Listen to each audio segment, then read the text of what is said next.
Hello दोस्तों, स्वागत है आप सबों का आपके अपने चैनल पर। दोस्तों आज से हम लोग सीटेट एग्ज़ाम 2022-23 को देखते हुए आज से हम लोग गणित और गणित का जो शिक्षण शास्त्र है उसका एक श्रृंखला शुरू करने जा रहे हैं। और आज के इस कड़ी में हम लोग देखेंगे संख्याओं पर आधारित पूछे गए सवाल। जो 2021-22 का जो एग्ज़ाम हुआ था सीटेट का, उसमें जितने भी सवाल पूछे गए थे संख्याओं पर आधारित, उसका आज का ये पहला वीडियो है। दोस्तों महत्वपूर्ण बात तो ये है कि 21-22 का जो एग्ज़ाम था सीटेट में, गणित में अगर सबसे ज़्यादा किसी टॉपिक से क्वेश्चन पूछा गया तो वो था संख्या। अब इस संख्या के टॉपिक को अलग अलग तरह से बहुत क्वेश्चन बनाए गए। विद्यार्थी परेशान था कि भाई इस तरह के सवाल आखिर किस चैप्टर से उठाए जा रहे हैं, है ना। आज आपको दिखाते हैं कितने टाइप के सवाल पूछे गए और आपका तरीका क्या होना चाहिए उन सवालों को बेहतर ढंग से सॉल्व करने का। दोस्तों लेते हैं आज का पहला सवाल। कहता है एक 4 अंकों की संख्या में 100वें स्थान पर 0, दहाई के स्थान का अंक इकाई के स्थान पर अंक से दोगुना, जबकि 1000वें स्थान पर अंक इकाई के स्थान पर अंक से तिगुना है। संख्या क्या है? इस सवाल को बनाने के लिए आप किसी प्रोसेस पर ना जाएं। ध्यान रखें दोस्तों, अगर आप प्रोसेस फॉलो करते हैं इन सवालों में तो आपको काफ़ी समय लगेगा। आइए देखते हैं सवाल किस तरह से हम सॉल्व करते हैं।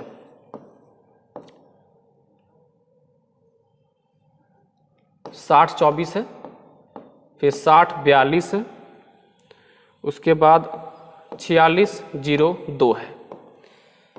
देखिए जब भी आपको इस तरह से 4 अंकों वाली संख्या, 3 अंकों वाली संख्या, 2 अंकों वाली संख्या से जुड़े हुए कोई भी सवाल जो उसके स्थानीय मानों को संबंधित करके सवाल दिया जाए, आप कोशिश करें कि उनके कंडीशन को चेक किया जाए। जैसे इसमें कुल आपको 2-3 कंडीशन देखने को मिल रहा है। आप देखिए कि हम किस तरह सवाल को बहुत कम समय में और आसानी से सॉल्व कर देंगे। पहला कहता है कि 4 अंकों की संख्या है। देखिए सभी 4 अंकों के ही है। 100वें स्थान पर 0 होना चाहिए, तो 100वें स्थान पर 0 इसमें नहीं है, यानी आपका डी नंबर जो है ये आंसर नहीं होगी।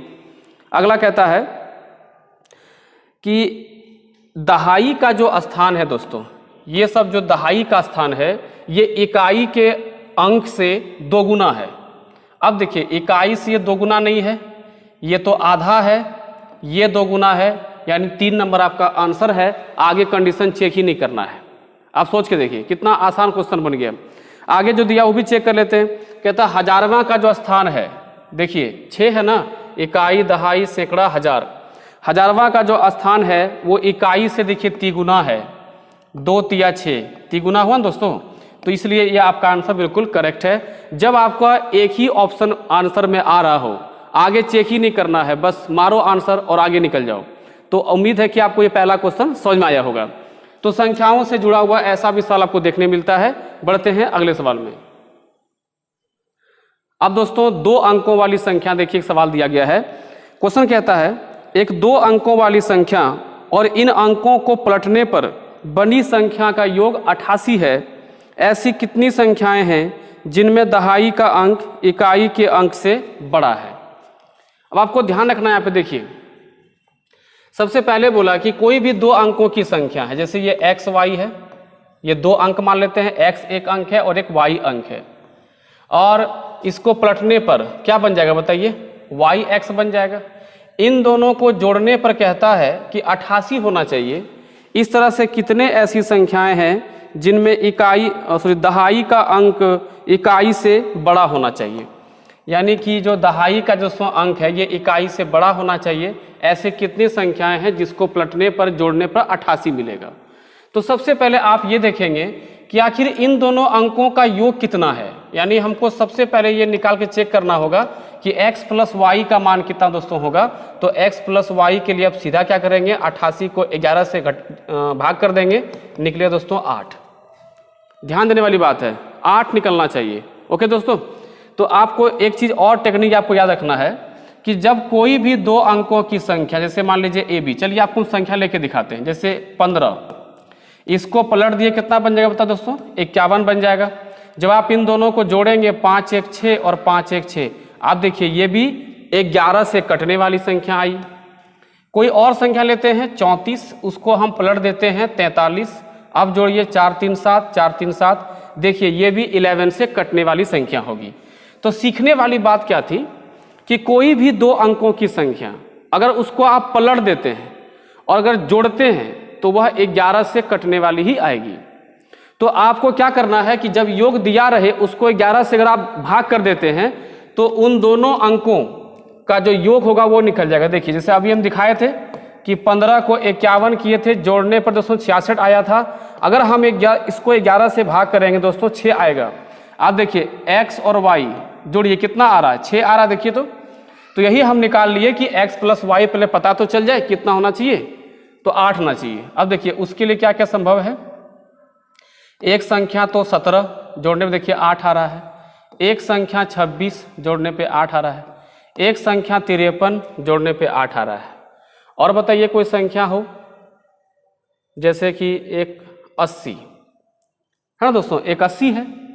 अगर इसको हम पलट देते हैं, ठीक है, अगर इसको हम पलट देंगे तो ये बन जाएगा 71, ये बन जाएगा 62, ये बन जाएगा 53 और दोस्तों ये बन जाएगा 08।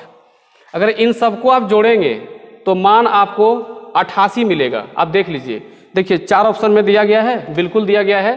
तो ऐसी कितनी संख्याएं संभव हुआ बताइए आप लोग, ऐसी 4 संख्याएं संभव हुआ। तो इसका आंसर लगा देंगे हम ऑप्शन नंबर सी 4। और भी चेक कर लीजिए कोई बचा तो नहीं है। एक दोस्तों 44 है, तो 44 हम इसलिए नहीं लेंगे क्योंकि 44 को जोड़ने पर 8 तो आता है, लेकिन x और y दोनों अलग अलग होना चाहिए, तो ऐसा तो है नहीं। अब यहाँ पर एक बात बोला गया है, देखिए जिनमें दहाई का अंक इकाई के अंक से बड़ा है। देखिए इसमें दहाई का जो दोस्तों अंक है वो इकाई के अंक से बड़ा है, लेकिन देखिए सबका दहाई अंक क्या है दोस्तों, इकाई के अंक से क्या है, छोटा है। तो हम इस संख्या की ना बात करके हम इस संख्या को ले सकते हैं, और इस संख्या में से तब 08 तो नहीं होगा, एक 80 हो जाएगा। ठीक है, एक 80 ले लेंगे, एक 71 लेंगे, 62 लेंगे, 53 लेंगे। ये 4 ऐसी संख्याएं हैं जिसका दहाई का अंक इकाई से बड़ा है और पलटने पर जोड़ने पर दोस्तों कितना मिलेगा, 88 मिलेगा। ये सवाल बहुत आसान नहीं है। इस सवाल को बनाने के लिए, बहुत अच्छे समझने के लिए हम एक टॉपिक को पढ़ाए हैं, उसका लिंक हम डिस्क्रिप्शन में डाल देंगे। 2 अंकों से संबंधित सभी सवाल जो सीटेट पूछता है उसका पूरा कॉन्सेप्ट और उसका हम टेक्निक बता दिए हैं, उसका हम लिंक डाल देंगे, आप उसको अच्छे से देख लीजिएगा। आइए बढ़ते हैं अगले सवाल में। तो दोस्तों अगला सवाल जो है, संख्या खुद ही अपना परिचय दे रही है। ध्यान से सुनिएगा, संख्या क्या कह रही है उसके अनुसार ही आपको आंसर करना होगा। कहता है कि मैं एक 2 अंकों की संख्या हूं, वेरी गुड, दहाई के स्थान पर अंक 2 का गुणज है और इकाई के स्थान पर अंक 3 का गुणज है, वेरी गुड। दोनों संख्याओं का योग एक अभाज्य संख्या है जो 52 का एक गुणनखंड है।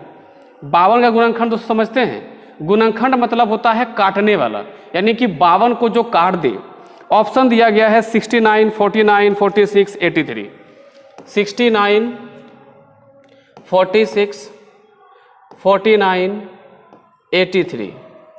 अब इस सवाल को भी बनाने के लिए आप प्रोसेस नहीं, मेरे टेक्निक को फॉलो करेंगे। देखिए पहला कहता है कि दहाई के स्थान पर जो अंक है, दहाई पर जो स्थान का अंक है वो क्या कहता है कि 2 का गुणज है। गुणज दोस्तों मतलब होता है पहाड़ा में आना चाहिए, यानी कि 2 का पहाड़ा में आना चाहिए। 2 का गुणज मतलब 2 के पहाड़ा में आना चाहिए। तो भाई ये सब 2 के पहाड़ा में आता है, वेरी गुड।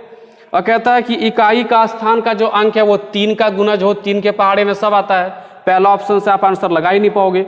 दोनों संख्याओं का योग जोड़ते हैं, 9 6 15, 6 4 10, 9 4 13, 8 और 3 11। कहता है कि दोनों संख्याओं का योग एक अभाज्य संख्या है।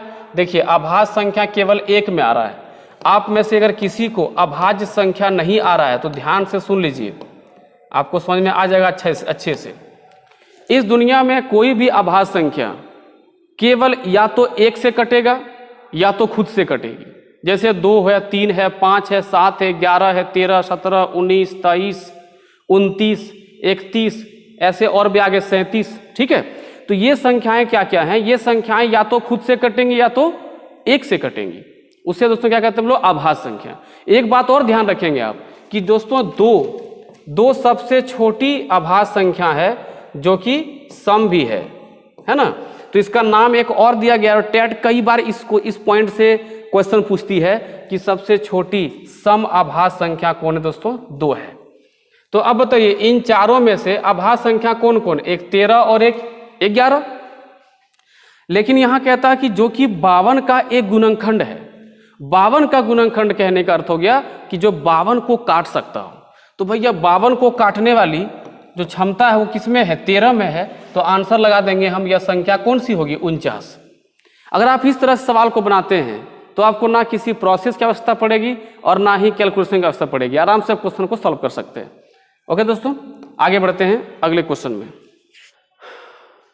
दोस्तों अगला सवाल जो आपके सामने आ रहा है, ये सवाल देखिए बहुत ही इजी कॉन्सेप्ट और बेसिक बात से क्वेश्चन जुड़ा हुआ है। अगर आपको बेसिक कॉन्सेप्ट नहीं पता है तो आप सीटेट के मैथ में आप नो डाउट आप गिरेंगे, ठीक है। तो आपको जो हम समझाते हैं उसको ध्यान सुनिएगा। कहता है गुणनखंडों, जिसको आप बोलते हैं फैक्टर्स, और गुणजों यानी क्या बोलते हैं? मल्टीपल्स।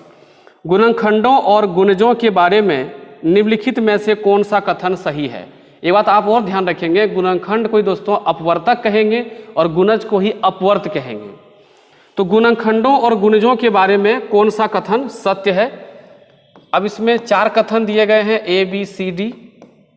आपके एग्जाम में 1 2 3 4 भी लिखता है। कहता है कि 11 जो है 100 का गुणनखंड है। अभी तुरंत हम पिछला क्वेश्चन ही समझाए थे कि गुणनखंड वो है जो काट दे। गुणनखंड उस संख्या को कहते हैं जो दी गई संख्या को काट दे। तो क्या 11 100 को काट सकती है? बिल्कुल नहीं काटेगी। तो हमारा ऑप्शन नंबर ए दोस्तों सही आंसर होगा क्या? बिल्कुल नहीं होगा। अगला कहता है 48 3 का गुणज है। 48 3 का गुणज है। गुणज मतलब जिसके पहाड़ा में आने वाली संख्या। तो 3 के पहाड़ा में 48 आएगा, अर्थात 3 से 48 कटेगी? बिल्कुल कटेगी। 3 × 16 48, यानी ऑप्शन नंबर बी सही कह रहा है।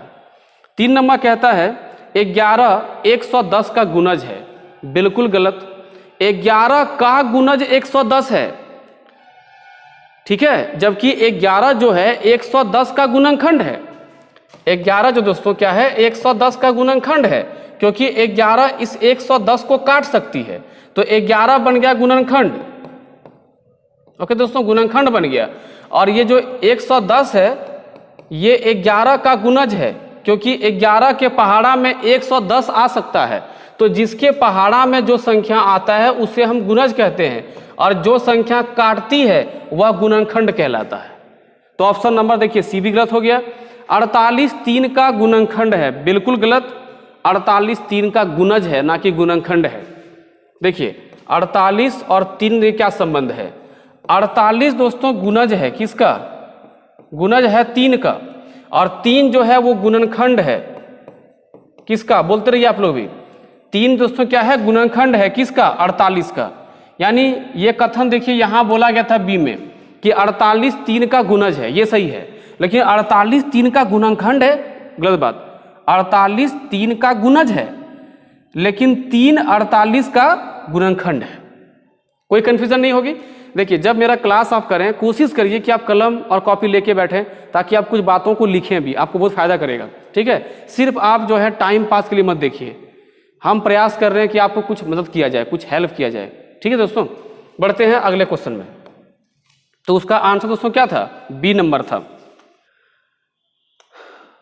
दोस्तों एक और सवाल जो कि संख्या अपने बारे में ही परिचय दे रही है, और इस परिचय को समझते हुए आपको फिर आंसर करना है, ठीक है। देखिए सवाल आपके स्क्रीन पर है। कहता है मैं 100 के आधे से अधिक हूं। Very good. मैं 5 दहाई से अधिक और 6 दहाई से कम हूं। अब देखिए 5 दहाई अर्थात 50 और 6 दहाई अर्थात 60, यानी 50 से ज़्यादा, ठीक है, 50 से ज़्यादा और 60 से कम, यानी ये 50 और 60 के बीच की बात होगी, है ना। अगला कहता है मेरा इकाई का अंक दहाई के अंक से 3 कम है। मेरा इकाई का जो अंक दोस्तों वो क्या है? दहाई के अंक से 3 कम है। देखिए 55 की अगर हम बात करें तो 55 में दोस्तों क्या है? इकाई दहाई बराबर है, तो इसके पीछे ही आना पड़ेगा हमको। तो 51 52 53 54।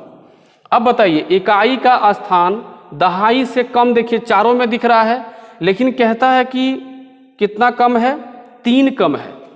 तो देखिए 3 कम कहाँ पर है, इकाई का स्थान यहाँ पर 52 में है, इकाई का स्थान जो 2 है वो 5 से 3 कम है, अर्थात वो संख्या दोस्तों 52 है, 52 है। आपको बात समझ में आई, कहीं कोई दिक्कत नहीं है। बहुत ही इजी क्वेश्चन पूछा गया था, बस आपको सवाल बनाने आने चाहिए और कैसे उसको आप अटेम्प्ट करते हैं, है ना। अब बढ़ते हैं अगले सवाल की ओर।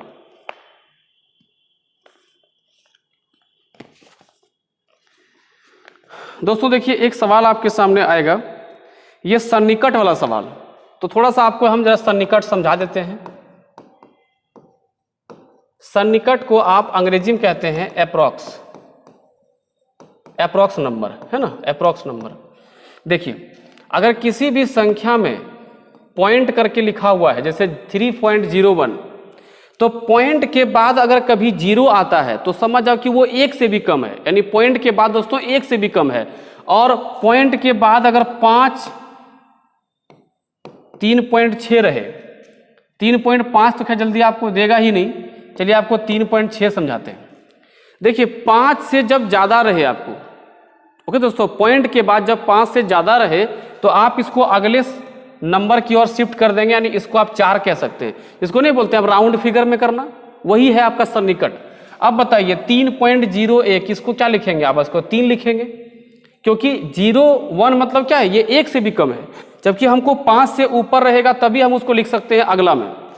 आपके पास एक सवाल आया है, देखिए 9.2 इंटू 4.9 इंटू 3.1 और नीचे दोस्तों 5.06 इंटू 2.84। अब आप लोग खुद बताएं कि ये सवाल आप कैसे बनाएंगे। 9.2 क्या इसको हम 10 की ओर लेके जाएं? बिल्कुल भी नहीं, एकदम नहीं लेके जाना है, पाप लगेगा। 4.9 ये बिल्कुल जाएगा 5 के पास। 3.1 ये 3 ही रहेगा क्योंकि 5 पार नहीं किया है। 5.06 ये तो 1 से भी कम दोस्तों हो गया ना, तो 1 से कम हुआ, इसका मतलब ये 5 ही रहेगा। 2.84 काफी नजदीक है 3 का, तो यही आपका इसका आंसर होगा। तो सन्निकट वाला सवाल कई सीटिंग में देखा गया था, ये आपके लिए बस एक लॉलीपॉप गिफ्ट है आपके लिए, है कि नहीं। इस सवाल को आप बिल्कुल भी न छोड़ें। ओके दोस्तों अगला सवाल जो आपके सामने है, ये नंबर सिस्टम यानी कि संख्या से ही जुड़ा हुआ एक टॉपिक होता है जिसका नाम है दोस्तों भाजकता। भाजकता के नियम। अगर अभी भी आप में से कोई लोग अगर इस टॉपिक को नहीं पढ़े हैं तो हम ये टॉपिक को भी हम लिंक में डाल देंगे, डिस्क्रिप्शन में इसका लिंक, आप इसको भी अच्छे से देख लेंगे, जिसमें हम 0 से लेकर के 13 तक के सभी संख्याओं के नियम को समझा दिए हैं कि कौन सी संख्या किसी भी संख्या को कैसे काटेगी। अब आइए आज का जो सवाल दिया गया है, और हाँ इसी को अंग्रेजी में आप कहते हैं डिविजिबिलिटी रूल। डिविजिबिलिटी रूल है ना दोस्तों, डिविजिबिलिटी रूल इसी को कहते हैं। अब देखिए आज का जो सवाल जो दिया गया है ये 11 का नियम से क्वेश्चन ले रहे हैं हम। कहता है यदि 8 अंकों की संख्या 267A3298, 11 से पूर्ण विभाजित हो तो A के स्थान पर अंक क्या होगा। आपके ऑप्शन कुछ इस प्रकार से दिए गए हैं, ये आपके 4 ऑप्शन हैं।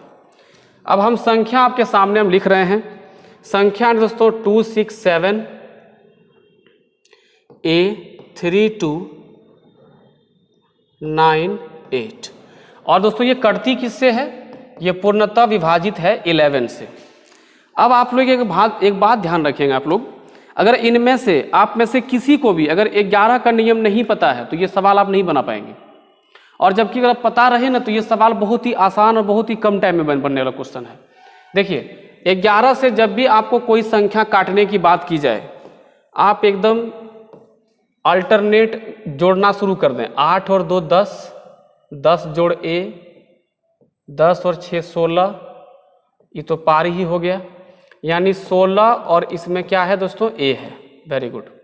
अब जो बचा उसको जोड़िए, देखिए 2 और 7 9, 9 और 3 12, 12 और 9 दोस्तों कितना हो गया 21। ठीक है, जब दोनों तरफ से आप जोड़ लें, अल्टरनेट आप जोड़ लें, तो आप क्या करें, अब आपको करना है कि इन दोनों का अंतर निकालना है, और अंतर निकालना है या तो 0 या तो 11। तो अब देखिए इसको जीरो करना ज़्यादा आसान है 11 के मुकाबले। क्यों, आप ये समझिए। देखिए ऐसा नहीं है कि हम इस 21 को जो है इधर नहीं कर सकते हैं। इस 21 को हम यहाँ कर सकते हैं और इस वाले मान को हम उठा के यहाँ भी कर सकते हैं। ठीक है, तो जब आप इस वाले मान को यहाँ करेंगे तो आपको दिखेगा कि भाई बड़ा वाला आगे आ गया, तो अब आपको आसानी से होगा समझने में। 21 में आप सोचिए कि अगर यदि ये a नहीं भी होता, ध्यान समझिएगा, अगर ये a नहीं भी होता तो 21 में 16 जाने पर कभी भी 11 नहीं आने वाला है ना दोस्तों, कभी भी 11 नहीं आने वाला है। तो अब बताइए कि इस a के पास ऐसा हम क्या रख दें कि 21 में पूरी ये घटने के बाद 0 आ जाए, क्योंकि 11 का तो चांस खत्म हो चुका है, 0 हम ला सकते हैं। तो 16 प्लस a के पास अगर हम 5 रख दें तो 16 5 21, 21 में 21 चला गया तो 0 बचेगा। इसका मतलब है कि a का मान दोस्तों क्या है, 5 है। बोलिए कितना आसानी से क्वेश्चन बन गया है ना, कितनी बड़ी संख्या दी गई है। तो आप कोशिश करिए कि मेरे द्वारा जो बढ़ाया गया जो रूल्स है आपको, जो अभी लिंक में डाल दिए हैं डिस्क्रिप्शन में, उसको आप अच्छे से पूरा देख करके लिख लेंगे, पूरा नोट्स बना लेंगे।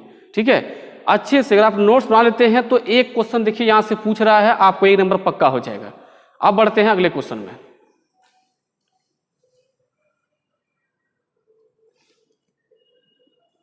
दोस्तों गुणनखंड और गुणज से देखिए एक और सवाल आपके सामने आ रहा है। तो कहता है निम्नलिखित में से कौन सा या से सत्य है या है। ए नंबर कहता है 7 91 का गुणनखंड है, गुणनखंड है। फिर कहता है कि 13 117 का गुणज है। ठीक है, अगला कहता है कि 21 7 का गुणज है। अब देखिए आपको कूट दिख रहा होगा, कूट बना दिया गया है कि a और b सही है, a और c सही है, b और c सही है, या तो a b c तीनों सही है। तो आपको अभी तुरंत हम समझाएं कि गुणनखंड क्या होता है और गुणज क्या होता है। गुणनखंड दोस्तों वे हैं जो संख्या को काटते हैं, और गुणज वो हैं जो किसी के पहाड़ा में होते हैं, यानी वो बड़ा मान होगा, है ना। 7 91 का गुणनखंड है, बिल्कुल सही। 7 91 को काटता है तो ये गुणनखंड है। 13 117 का गुणज है, बिल्कुल गलत, क्योंकि 117 गुणज है 13 का, ना कि 13 गुणज है 117 का। अगर इसी स्टेटमेंट को ऐसा लिखा होता कि 13 117 का गुणनखंड है तो ये सही हो जाता, तो बी नंबर कट गया। 21 7 का गुणज है, बिल्कुल सही। 21 7 का गुणज है, क्योंकि 7 के पहाड़ा में 21 आता है। तो देखिए ए और सी तो दोनों सही हो गया, तो आपका ऑप्शन दोस्तों हो जाएगा बी नंबर, ए और सी दोनों सही है। ठीक दोस्तों, कहीं कोई दिक्कत नहीं है। बढ़ते हैं अगले क्वेश्चन में। दोस्तों एक बहुत ही छोटा सा सवाल है, बहुत ही बेसिक सा सवाल। कहता है निम्नलिखित में से कौन सा 1 और 6 दशांश, देखिए दशांश बोले शतांक बोले वो एक ही बात है। सो दशांश दोस्तों, तो दोस्तों एक छोटा सा सवाल है। कहता है निम्नलिखित में से कौन सा 1 और 6 दशांश के बराबर है। ऑप्शन दिया गया है 0.16, अगला दिया है 1.6, फिर दिया गया है 1.06 और एक दिया है 16.0। देखिए आपके सामने दो तरह का वर्ड मिलेगा। एक तो दोस्तों अभी आप पढ़ रहे हैं दशांश, और एक मिलेगा आपको शतांक। ठीक है, शतांक मतलब 1/100, दशांश मतलब 1/10। 10वां अंश को ही आप दशांश कहते हैं। तो कहता है कि 1 और 6 दशांश। ठीक दोस्तों, 1 और 6 दशांश, तो 1 + 0.6 यानी आपका 1.6 इसका आंसर होगा। तो इस तरह से आप इस क्वेश्चन को बना सकते थे। लेकिन अगर यदि इसी सवाल को कहा होता कि 1 + 6 शतांक, तो 6/100 करते, तो 1 + 0.06 होता, और इसको जोड़ के हम उत्तर लाते हैं, है ना दोस्तों। तो ध्यान रखेंगे कि शतांक और दशांश ये दो वर्ड आपको स्टेट में देखने को मिलेगा, इससे आप घबराइएगा नहीं। ठीक है, दशांश मतलब कि 10वां हिस्सा, शतांक मतलब कि 100वां हिस्सा। बढ़ते हैं अगले क्वेश्चन में। दोस्तों देखिए, एक सवाल है जो कि एक शब्द से काफ़ी रिलेट करेगा। आप ध्यान रखेंगे, उस वर्ड का नाम दोस्तों है क्रमागत। क्रमागत को ही आप कहते हैं लगातार, और इसी को अंग्रेजी में कहते हैं आप कंसेक्यूटिव। ध्यान रखेंगे अंग्रेजी मीडियम वाले भी, ठीक है, कंसेक्यूटिव। तो आपको यह समझना ये है कि लगातार दिया रहे या क्रमागत या कंसेक्यूटिव, जो भी नंबर दिया रहे, इससे जुड़ा हुआ आपसे क्वेश्चन पूछा जाएगा औसत, ठीक है। तो इसलिए हम इसको इसी टॉपिक में डाल दिए हैं, क्योंकि क्रमागत लगातार ये संख्याओं का ही परिचय है। अगर आप इसको अच्छे से समझ जाते हैं तो टॉपिक में संख्याओं से रिलेटेड क्वेश्चन आराम से आप बना पाएंगे, एवरेज का क्वेश्चन, है ना। देखिए टॉपिक क्या है कि लगातार या क्रमागत संख्याएं उसे कहते हैं जो समान अंतर से बढ़ता चला जाए। जैसे प्राकृत संख्या 1 2 3 4 5 6 7 8 बढ़ रहा है, हर जगह पे अंतर एक एक का अंतर है, तो इसको हम क्रमागत या लगातार संख्याएं कह सकते हैं। अब बात आती है विषम और सम की। तो सम संख्याएं भी वही है, 2 4 6 8 10, देखिए दो दो का अंतर दिख रहा है। विषम दोस्तों क्या है, 1 3 5 7, ये भी क्या दोस्तों, ये भी है आपका समान अंतर से बढ़ रहा है, दो दो के अंतर से बढ़ रहा है। कभी कभी सवाल देगा आपको गुणज से कि 3 के 5 क्रमागत गुणज संख्या। तो अगर हम बात करें 5 के ये गुणज संख्या, तो 5 10 15 20 25, देखिए हर जगह अंतर क्या दिखा आपको, देखिए दो दो का अंतर दिख रहा है। तो इसे भी आप दोस्तों क्या कहेंगे, क्रमागत संख्या ही कहेंगे। तो अब यहाँ देखना है कि क्रमागत संख्या दोस्तों जो औसत होता है, क्रमागत संख्याओं का दोस्तों औसत जो होता है वो होता है बीच में। ये आप एकदम अच्छे से माइंड में सेट कर लेंगे। नो फॉर्मूला नो प्रोसेस, आप सीधे आप क्वेश्चन को सॉल्व कर सकते हैं। अब देखिए आपके सामने सवाल लेते हैं। सवाल कहता है 5 क्रमागत प्राकृत संख्याओं का औसत 15 है, तो पहली और अंतिम संख्याओं का योग क्या है। आपके सामने ऑप्शन है 27 30 31 और 33। तो जब आप जानेंगे कि क्रमागत संख्याओं का क्वेश्चन है, तो सबसे पहले आप जितनी संख्याएं दी गई हैं उतना आप लकीर खींच लेंगे। बहुत ही आराम समझिएगा, उतना लकीर हम खींच लेंगे। अब कहता है कि औसत दोस्तों कितना है 15। अभी तुरंत आपको सिखाया कि औसत जो दोस्तों वो होगा बीच में। देखिए इन पांचों में से देखिए ये दोस्तों बीच में है, और इसका दोस्तों कितना माना जाएगा 15, ठीक है। अब प्राकृत संख्या है तो अंतर एक एक का होगा, तो 16 17 ये 14 और ये 13। तो छोटी संख्या और बड़ी संख्या का दोस्तों योग कितना हो जाएगा, तो 13 और 17 को जोड़ने पे योग होगा दोस्तों 30। आपका ऑप्शन नंबर देखिए बी में दिया गया है 30, आप आंसर लगा सकते हैं, ठीक है।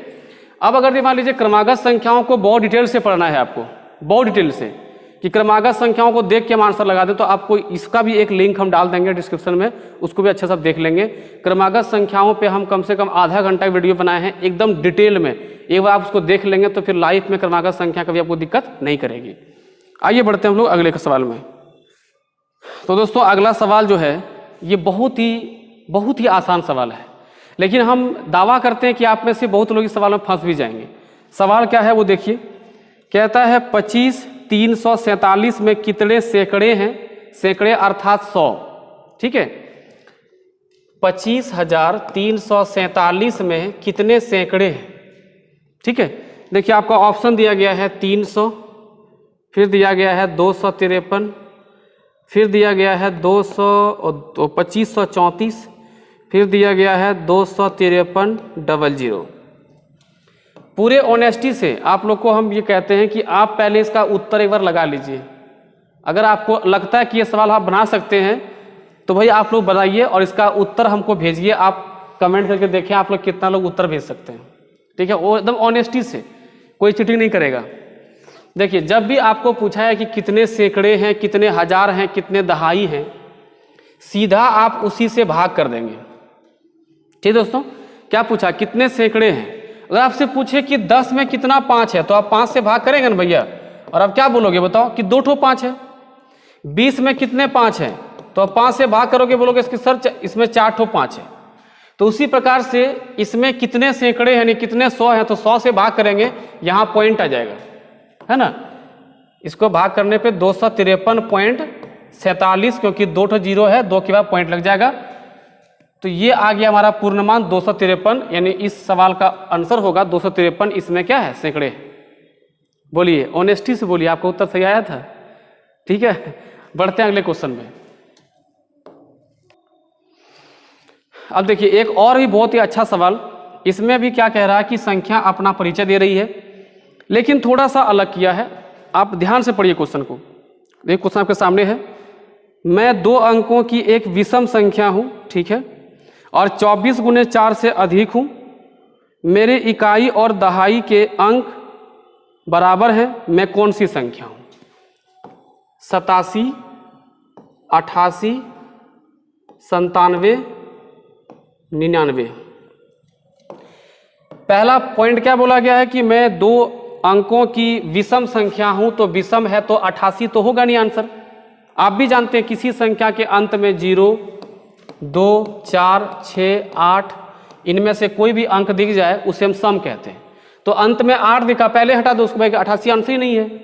अब कहता है कि 24 गुने 4 से अधिक हूं, तो 24 गुने 4 यानी 24 चौक 96, अर्थात इसका आंसर 87 भी नहीं होगा, क्योंकि 96 से बड़ा या तो 97 या तो 99 है। अब कहता है कि मेरे इकाई और दहाई के अंक बराबर हैं। इकाई और दहाई के अंक बराबर किसमें है दोस्तों? 99 में है। तो ये आप उत्तर लगा देंगे, आपका आंसर आ गया। कितना अच्छा सवाल पूछा मुझे, कितना बेसिक क्वेश्चन पूछा है, कोई आपको टेंशन लेने का काम ही नहीं है, आप बड़े आसानी से क्वेश्चन सॉल्व कर सकते हैं। दोस्तों अगला सवाल देखिए, बहुत ही बेसिक कॉन्सेप्ट से, आप में से जो भी लोग मेरा क्लास किए होंगे तो हूबहू हम ये क्वेश्चन लिखाए हुए हैं आपके कॉपी में, आप ये क्वेश्चन देखते ही मार देंगे। देखिए आपके सामने देखिए सवाल दिया हुआ है, कहता निम्नलिखित में से कौन सा कथन सत्य है? नंबर 1, एक अभाज्य संख्या है, एक भाज्य संख्या है, एक भाज्य और अभाज्य दोनों संख्या है, एक ना तो अभाज्य संख्या है और ना ही एक भाज्य संख्या है। अब इसमें से आप लोग कई लोग उत्तर लगा चुके होंगे, जिसका भी उत्तर आ रहा है आप कमेंट करिए। देखिए हम समझते हैं कि भाज्य और अभाज्य क्या होता है, आइए मैं बढ़िया आपको समझाई देते हैं भाज्य और अभाज्य क्या होता है। देखिए अभाज्य क्या है? जो 1 से कटता हो और क्या है? स्वयं से कटता हो। जैसे देखिए आप 7 1 से कटता है और 7 से कटता है। दोस्तों भाज्य क्या है? ये 1 से भी कटता हो, स्वयं से भी कटता हो और अन्य से भी कटता हो, ठीक है। जैसे आप देखिए 9 ले लेते हैं, 1 से भी कटता है, 9 से भी कटता है, 3 से भी कटता है। आप ले लीजिए 12 को, देखिए 1 से भी कटता है, 12 से भी कटता है, 2 से, 3 से, 4 से, 6 से, अन्य से भी कट रही है। लेकिन गौर करने वाली बात यह है कि अभाज्य हो या भाज्य हो, कम से कम तो 2 संख्या से कटेगी ही, और अधिक से अधिक 2 से अधिक संख्याओं से कटेगी, ठीक है।